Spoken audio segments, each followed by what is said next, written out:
Prima domenica ecologica chiusa con una sola multa, oltre 166 veicoli controllati e il centro di Padova affollato di pedoni e ciclisti. Un buon risultato per il primo appuntamento di blocco del traffico. Da oggi scattano fino ad aprile anche le limitazioni antismog.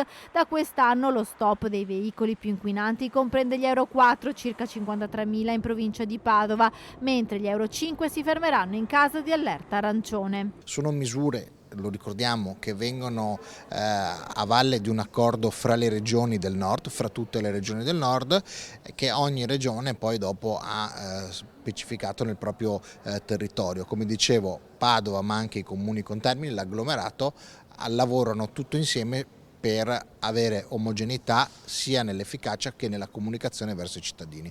L'invito ai padovani è di utilizzare biciclette e trasporto pubblico. In queste settimane però Bus Italia Veneto è al centro dell'attenzione per molti disservizi segnalati dagli utenti, concorse che saltano e soprattutto carenza di autisti. L'assessore alla mobilità Andrea Aragona interviene sull'argomento.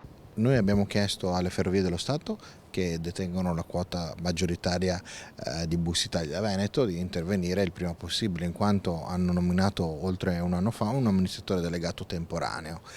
Però la città di Padova e la sua provincia, dove Bus Italia Veneto gestisce il servizio, non può mandare avanti con un amministratore delegato temporaneo, che per quanto impegno ci possa mettere, insieme a tutta la struttura di Bus Italia Veneto, che ovviamente lavora al massimo, non può gestire i problemi del trasporto pubblico, che oggi sono molto, molto gravi. Si tratta di una gestione post-Covid, dell'avvio di una gara, del caro carburanti, dei contributi bassi. Insomma, ci sono diversi problemi oggettivi e proprio per questo mettere l'attenzione da parte di Bus Italia Città Nord, che è la società che gestisce il trasporto su gomma per le Ferrovie dello Stato, è importante perché, lo ripeto, Padova ha una necessità di avere un trasporto pubblico competitivo